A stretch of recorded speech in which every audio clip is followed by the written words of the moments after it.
আসসালামু আলাইকুম। আশা করি আপনারা সবাই ভালো আছেন। আজকে আমি আপনাদের সাথে ডালের বড়া বা পেঁয়াজুর রেসিপি শেয়ার করব। এটি বানানো খুব সহজ এবং এইভাবে আপনারা সংরক্ষণও করতে পারেন এবং খাওয়ার আগে জাস্ট তেলে ভেজে নিলেই হয়ে যাবে। চলুন তাহলে শুরু করা যাক। শুরুতেই আমি একটা বাটিতে হাফ কাপ পরিমাণে মসুর ডাল এবং হাফ কাপ পরিমাণে মটরের ডাল নিয়ে নিচ্ছি। এই ডালটা ভালো করে মিক্স করে খুব সুন্দর করে আমি ধুয়ে নিব পানি দিয়ে। আমি ডালটা খুব ভালো করে কষলে কষলে ধুয়ে নিব। আমার ডালটা খুব ভালো করে ধোয়া হয়ে গেছে। এখন এটি আমি পানি দিয়ে 2 থেকে 3 ঘন্টা ভিজিয়ে রাখবো। 2 থেকে 3 ঘন্টা ভেজানোর পর দেখতে পাচ্ছেন ডালগুলো অনেক ফুলে গেছে এবং এটা অনেকটাই নরম হয়ে গেছে। এখন এটা একটা ছাঁকনিতে রেখে পানিটা ঝরিয়ে নিয়ে এটাকে আমি একটা মিক্সার গ্রাইন্ডারে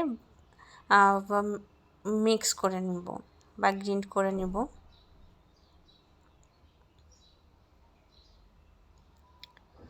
আমার এটা হয়ে গেছে গ্রাইন্ডারে গ্রাইন্ড করা। এখন আমি এটাকে একটা বাটিতে নিয়ে নিব।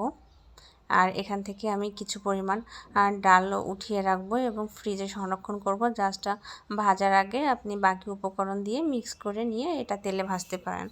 এখন চলে যাচ্ছে পেঁয়াজের রেসিপিতে। এতে আমি 1 কাপ পরিমাণে পেঁয়াজ দিয়ে দিচ্ছি এবং 1 টেবিল চামচ পরিমাণে কাঁচামরিচ কুচি দিয়ে দিচ্ছি। এর মধ্যে দিয়ে দিচ্ছি স্বাদ মতো লবণ। এটি আমি হাতের সাহায্যে খুব ভালোভাবে মাখিয়ে নিব এবং এটা অনেকটা নরম হয়ে গেছে। এখন আমি অবশিষ্ট ডালটা এর মধ্যে দিয়ে দিব। দিয়ে দিব এক চা চামচ পরিমাণে আদা রসুন বাটা, 1 চা চামচ পরিমাণে জিরার গুঁড়া, 1 চা চামচ পরিমাণে ধনিয়ার গুঁড়া, হাফ চা চামচ পরিমাণে হলুদের গুঁড়া, 1 চা চামচ পরিমাণে লাল মরিচের গুঁড়া, আর দিয়ে দিব হাফ কাপ পরিমাণে বেসন। এবার সবগুলো উপকরণ আমি হাতের সাহায্যে খুব ভালো করে মাখিয়ে নিব। মাখানো হয়ে গেছে। এখন এটাকে আমি পেঁয়াজুর শেপ দিয়ে তেলে ভেজে নিব।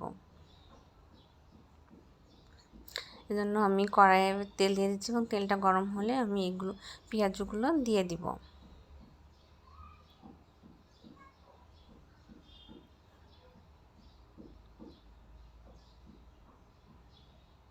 আমি পেঁয়াজগুলো এপাশ ওপাশ করে মুচমুচু করে ভেজে নিব।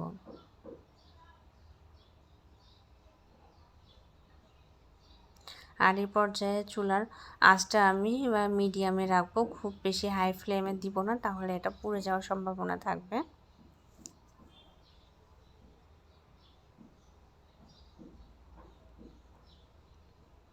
আপনারা এটা বিকেলের নাস্তা বা ইফতারির জন্য খেতে পারেন এভাবে বানিয়ে। আমি পেঁয়াজগুলোকে উল্টে দিব।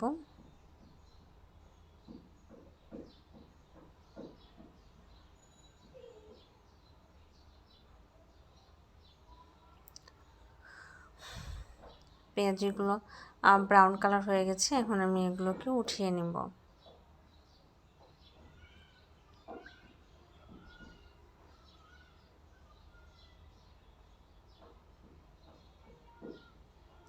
এভাবে আমি বাকি পেঁয়াজগুলো ভেজে নিব।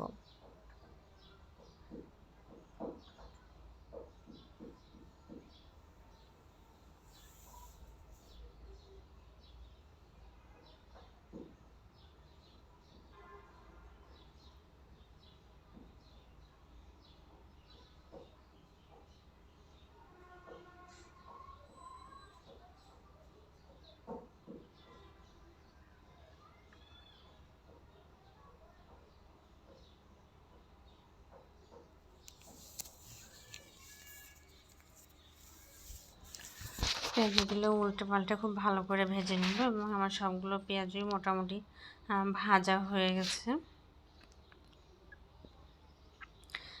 দেখতে পাচ্ছেন এটা কত লোভনীয় হয়েছে, দেখতেও যেমন সুন্দর হয়েছে, খেতেও ঠিক তেমনটাই মজা। আপনারা এভাবে বাসায় বানিয়ে খেতে পারেন, খেতেও খুব মজাদার হবে এবং মুখরোচক একটা খাবার। বাইরে থেকে ভাজা পোড়া না কিনে বাসায় এভাবে বানাতে পারেন। সাথে থাকার জন্য ধন্যবাদ। আল্লাহ হাফেজ।